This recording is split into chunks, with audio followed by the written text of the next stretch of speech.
சொந்தங்களை நீ பார்த்திருப்பீங்க. அதுல முக்கியமான ஒரு சொந்தம் பிரார்த்தனை கோபுரத்துல ஒரு தூண். ஒரே ஒரு தூண் இல்லைன்னா கூட அந்த மண்டபத்துக்கு சேதாரம் இருக்கும் இல்லையா?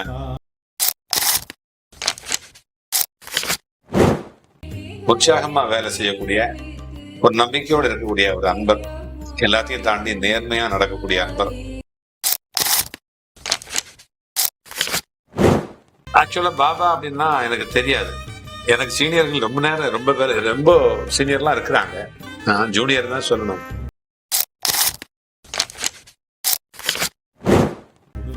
இருந்தாலும் அந்த நிமிஷமே ஒட்டிக்கிற நிறைய ஒரு இலை மாதிரி, ஒரு கோபுரத்துல போய் இலை ஒட்டிக்கிற மாதிரி ஒட்டிக்கும்.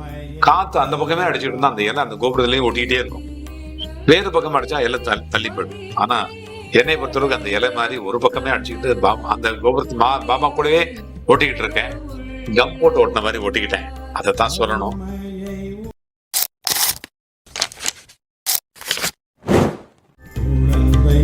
வரத்தை குறைவின்றி அருள்வார், குறைகளை களைவார், குலத்தினை காப்பார்.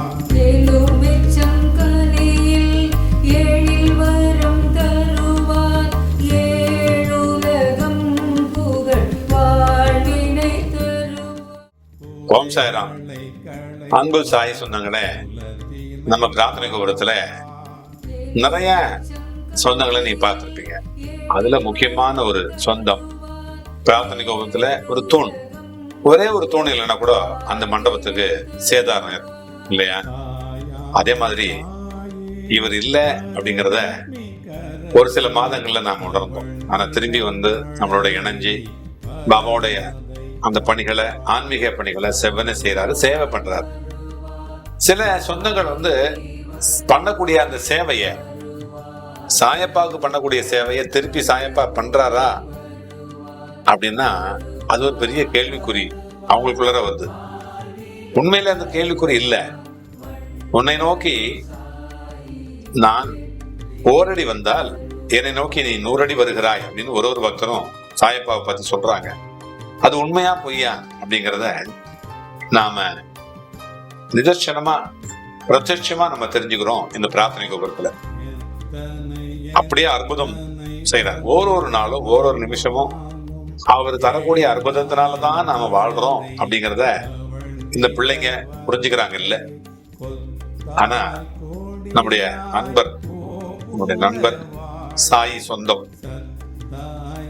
நம்மளோட இணைஞ்சு பணியாற்றக்கூடிய கிருஷ்ணகுமார் ராஜா அப்படிங்கிறவரு ஒரு நல்ல சுறுசுறுப்பான ஒரு நல்ல ஒரு அன்பர், உற்சாகமா வேலை செய்யக்கூடிய ஒரு நம்பிக்கையோடு இருக்கக்கூடிய ஒரு அன்பர், எல்லாத்தையும் தாண்டி நேர்மையா நடக்கக்கூடிய அன்பர், அதையும் தாண்டி பக்தி இருக்கிற அன்பர், பாபா மேல ரொம்ப நம்பிக்கை, அதீத நம்பிக்கை இருக்கிற அன்பர். அவர் வந்து ஒரு சில வார்த்தைகளை பேசணும் அப்படின்ட்டு நம்மளை கூப்பிட்டாரு. இங்கதான் இருக்கிறோம், நம்மளை கூப்பிடல, நம்ம எங்கேயும் போகல, இங்கதான் இருக்கிறோம், இருந்தாலும் நம்மளோட பேசணும் அப்படிங்கிறது, அவருடைய உள்ள கிடக்கைய உடைச்சி வெளியில தள்ளணும் அப்படிங்கிறது அவருடைய அவருடைய எண்ணம்.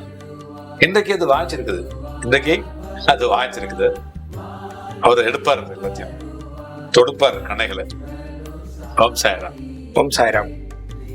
உங்களுக்கு பாபா மேல ரொம்ப பிரீத்தி எப்ப ஸ்டார்ட் ஆச்சு?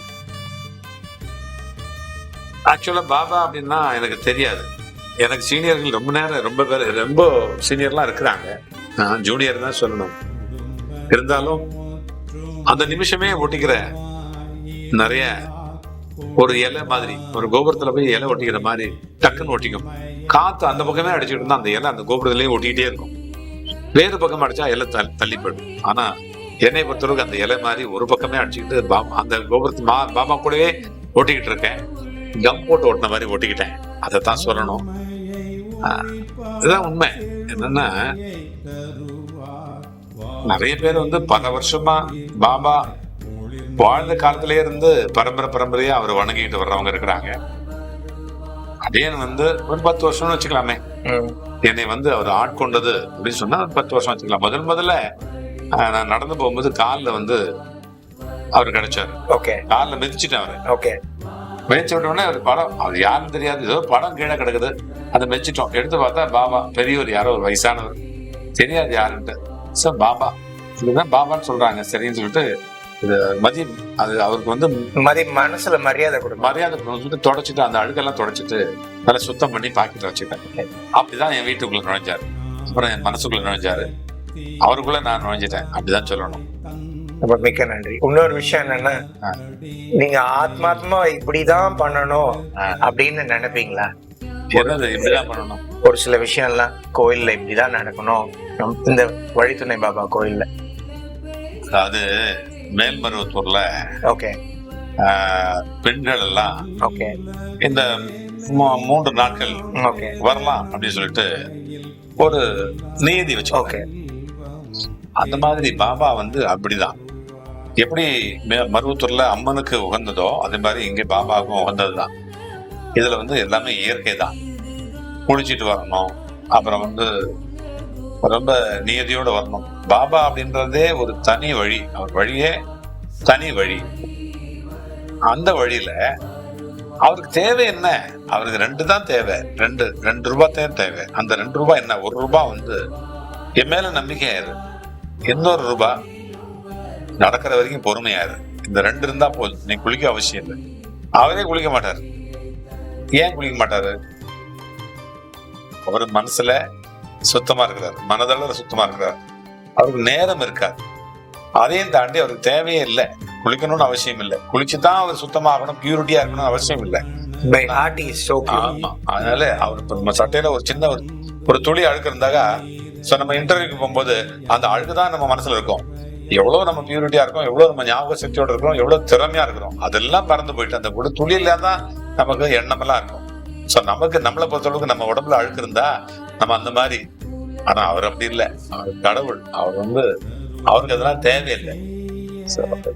ஓகே, என்ன உங்களை ப்ரோவோக் பண்ணுச்சு? நான் இப்படி ஒரு கோயில் வைக்கணும், நான் இப்படி பண்ணணும், இப்படி நான் வந்து பப்ளிக் லெவல்ல நான் எல்லாருக்கும் நல்ல நல்ல மெசேஜ், ஸ்பிரிச்சுவல் டிவைன் மெசேஜ் எல்லாம் ரீச் பண்ணணும் அப்படின்னு என்ன சிந்தனை வந்ததுனால இப்படி பண்ணுவேன்? என்னைய பொறுத்த அளவுக்கு இந்த உலகத்துல நடக்கிறது எதுவுமே என் கையில் இல்லை. ஓகே, என்னைய பொறுத்தளவுக்கு எதுவுமே என் கையில் இல்லை, எல்லாமே அவரு தான் நம்மளை வழி நடத்துறார். இருந்தாலும் சில பேர் வந்து விதின்னு சொல்லுவாங்க, தலையெழுத்து அதுபடிதான் நடக்கும் அப்படின்னு. அது ஜெனரலா எல்லாரும் பேசுவாங்க. ஆனா கடவுள் வந்து விதிச்சுட்டாக்கா அப்புறம் உனக்கு என்ன கமிட்மெண்ட் இருக்குது, உனக்கு ஒரு வேலையுமே கிடையாதா அப்படின்னு நான் திங்க் பண்ணுவேன். இப்ப கடவுளே எல்லாத்தையும் செஞ்சுட்டா, கடவுள் நம்ம திருடிட்டு இல்ல கொலை பண்ணிட்டு ஏதோ தப்பு பண்ணிட்டு அது கடவுள் தான் செஞ்சாரு அப்படின்னு சொல்ல முடியும். அவர் தான் எல்லாத்தையும் வழி நடத்துறாரு அப்படின்னு சொல்ல முடியுமா? முடியாது. அங்க ஒரு பாயிண்ட் இருக்கு இல்லையா? தர்மம் பார்க்கணும், தர்மம் பார்க்கணும், நம்ம கர்மத்தை செய்யணும், நம்முடைய வேலைகளை நம்முடைய திறம்பட செய்யணும். அப்பதான் நமக்கு பலன் கிடைக்கும் இல்லையா? தெய்வத்தால் ஆகாதெனினும் முயற்சி தனக்கு நெய்வரத்த கூலி தரும் சொன்ன மாதிரி கண்டிப்பா நமக்குன்னு ஒரு கமிட்மெண்ட் இருக்கு. அதை நம்ம செஞ்சுக்கிட்டே வந்தோம்னா அதை கூட செய்யறது, அதை செய்ய வைக்கிறது கூட அவன் தான் அப்படின்னு சொல்லிட்டு அவங்க கையில எல்லாத்தையும் ஒப்படைச்சிட்டு இப்ப நம்ம என்ன செய்வோம்?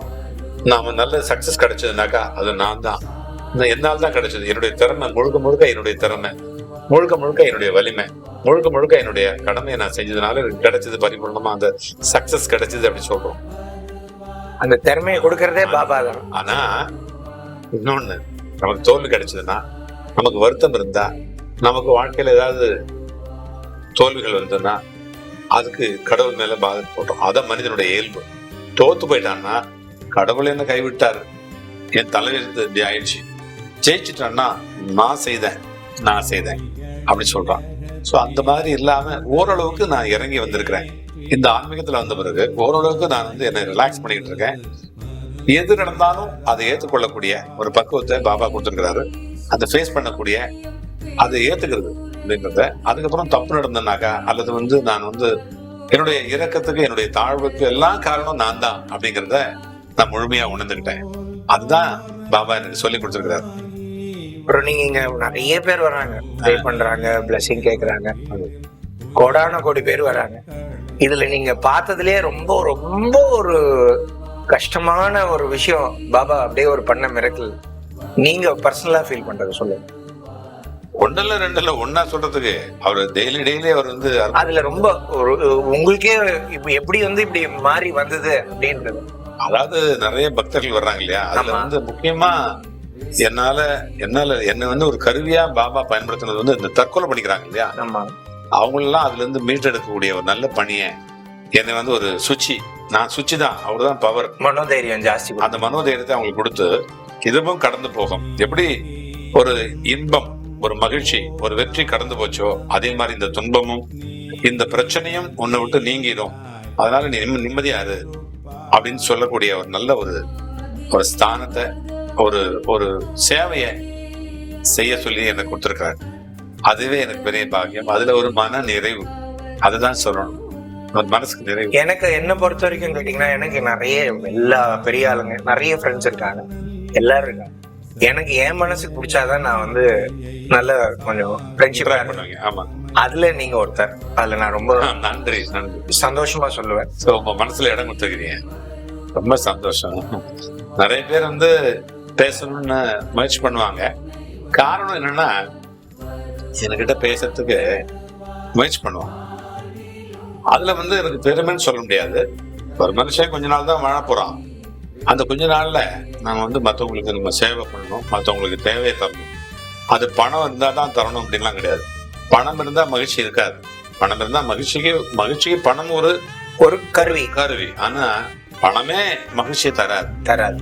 கண்டிப்பா. இப்ப என்னை பார்த்து நான் பண்ணக்கூடிய சேவையை பார்த்து என்னை வந்து பேசணும்னு விரும்புறாங்க இல்லையா, பிரார்த்தனைக்காக வருவாங்க. சில பேர் வந்து இவர் எப்படி பண்றாரு செக் பண்றதுக்காக வருவாங்க. சில பேர் அதையும் தாண்டி வேற ஏதாவது பர்சனலா ஏதாவது உதவி எல்லாம் கேட்டு வருவாங்க. விதவிதமான அதுக்காக ப்ரே பண்ணும்போது, போன் பண்ணும்போது கும்பிட்டு பேசுவாங்க. ஏன்னா நிறைய பிஸியா இருக்கும் இல்லையா. சோ அதனால என்னுடைய தொடர்பு கிடைக்கணும்னு அவங்க வேண்டிக்கிட்டு கேட்பாங்க. ஏன்னா பாபாவே சொல்ற மாதிரி அவங்க நினைக்கிறாங்க. நான் பாபா இல்லைன்னு நான் எப்பவே சொல்வேன். நீங்களும் பாபா தான், அவங்களும் பாபா தான், அவங்களும் பாபா தான். பாபா எல்லா உயிரிலும் இருக்கிறாங்க. உணர்வற்ற உயிரற்ற ஜட பொருட்கள்ல கூட பாபா இருக்கிறார். அதுதான். அப்படி இருக்கும்போது என்கிட்ட இருப்பார் இல்லையா, உங்ககிட்ட இருப்பார் இல்லையா, அதுல அதீத நம்பிக்கை எனக்கு. அப்படி இருக்கும்பொழுது என்கிட்ட பேசுறதுக்கு பாபா என்ன வந்து ஒரு ரெப்ரசன்டேட்டிவா, ஒரு வேலைக்காரனா வச்சுக்கிறாரு.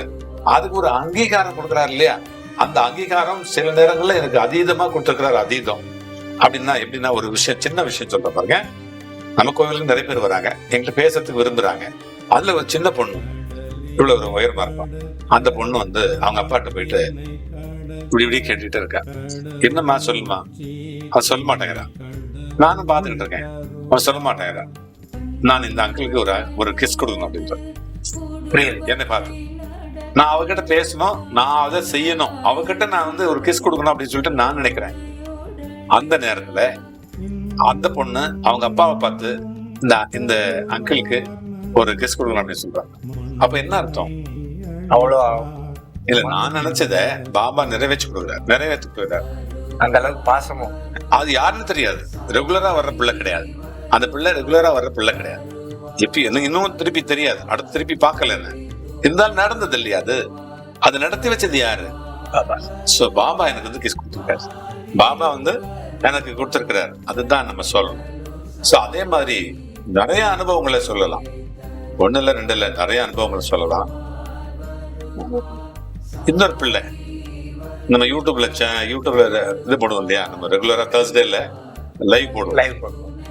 கோவிலுக்கு நிறைய பேர் வர்றாங்க. அந்த மாதிரி வரக்கூடிய ஒரு ஃபேமிலியில ஒரு ஃபேமிலி, ஒரு குழந்தை தான், ஒரு பெண் குழந்தை, அப்பா அம்மா, சின்ன பிள்ளை.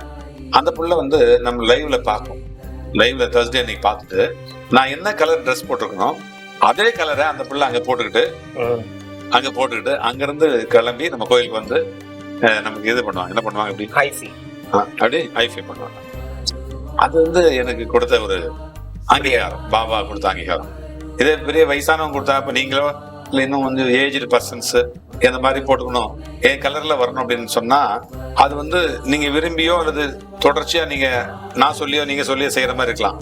ஒரு குழந்தை செய்யுது, அப்ப பாபா கொடுத்த அங்கீகாரம் தான் அது. கண்டிப்பா. அதுதான் நான் பெருமையா நினைக்கிறேன். கண்டிப்பா. சோ அவருக்கு நம்ம செய்யறதுல இன்னும் நேர்த்தியா நம்ம பண்ணோமானா, இன்னும் நமக்கு நான் உங்களுக்கு சொல்லக்கூடிய அந்த வார்த்தையில கண்டிப்பா பலன் கிடைக்கும். உங்களுக்கு பண்ணக்கூடிய அந்த பிரார்த்தனையில கண்டிப்பா கை கூடும் அப்படிங்கிறத நான் நம்புறேன். நம்பிக்கை பத்தி நீங்க என்ன நினைக்கிறீங்க? நம்பிக்கை தான் வாழ்க்கை, நம்பிக்கை தான் தண்டவாளம், நம்பிக்கை தான் ஊன்றுகோல், நம்பிக்கை தான் மூச்சு, நம்பிக்கை தான் வாழ்க்கை, நம்பிக்கை தான் பணம், நம்பிக்கை தான் திறமை, நம்பிக்கை தான் நமக்கு எதிர்காலம். ஓகே.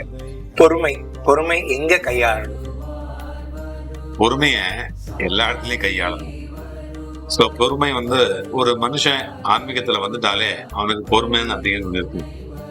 ஆன்மீகத்துல நீங்க சக்சஸ்ஃபுல்லா வரணும் அப்படின்னா கண்டிப்பா பொறுமை இருக்கணும். ரெண்டாவது கருணை இருக்கணும். நீங்க பண்ணக்கூடிய பிரார்த்தனை சக்சஸ் ஆகணும்னா கடவுள் உங்களோட இருக்கணும், கடவுள் உங்கள்கிட்ட பேசணும். நேரடியா கடவுள் எப்பயும் யார்கிட்டயும் பேச மாட்டார், பேசவே முடியாது.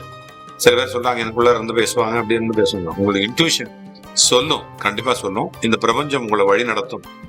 அப்படின்னா கடவுளுக்கு ஒரு ஃபார்ம் கிடையாது, ஒரு ஒரு உருவம் கிடையாது.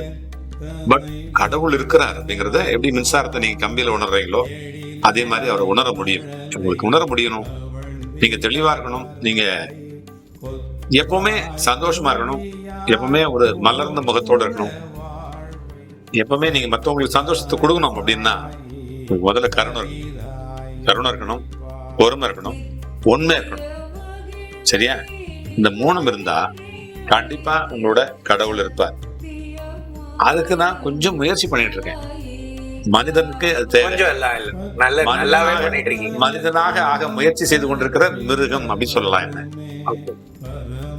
இப்ப கொஞ்ச நாளா உங்களுக்கு ஒரு இந்த பாட்டு பாடணும், நல்ல ஞானத்துல நானா பண்ணணும் அப்படின்னு நிறைய பண்ணிட்டு இருக்கீங்க.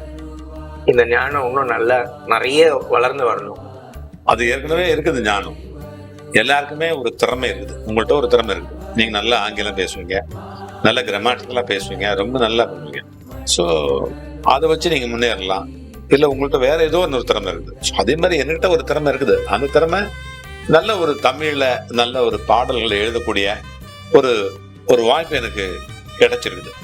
அந்த வாய்ப்பை எனக்கு கொடுத்த பாபா கொடுத்த இந்த வாழ்க்கைய, இந்த ஆன்மீகம் அப்படிங்கிற அந்த வாய்ப்பை இன்னும் சிறப்பா அவருடைய புகழ பாடி அவருடைய நாமங்களை, பஜனைகள், இந்த மாதிரி நல்ல கருத்துள்ள, நல்ல முன்னேற்ற சிந்தனைகள் உள்ள, சுய முன்னேற்ற சிந்தனைகள் உள்ள வார்த்தைகளை கோர்த்து அடுக்கடுக்கா இசையோட பிள்ளைகளை போய் சேர்ந்ததுனாக்கா அவங்களுக்கு அந்த வாழ்க்கையில ஒரு திருப்பு முனையா அமையும். அந்த பணியை நான் உயிரோடு இருக்கிறவருக்கு செய்யணும் அப்படின்னு முயற்சி எடுக்கிறேன். அந்த முயற்சி கண்டிப்பா பலன் அளிக்கும். கண்டிப்பா மிக்க நன்றிப்பா. அதே மாதிரி உங்களுக்கு இந்த புக் பண்ணணும் அப்படின்னா, ஒரு புக் ரிலீஸ் பண்ணணும். என்ன புக்? ஜெனரலா நிறைய புத்தகம் எழுதணும்னு நினைக்கிறேன், நிறைய கவிதைகள் எழுதணும்னு நினைக்கிறேன். நான் நிறைய கவிதைகள் எழுதியிருக்கேன். அந்த கவிதைகள்லாம் ரொம்ப நல்லா இருக்கும், எனக்கே பிடிக்கும்.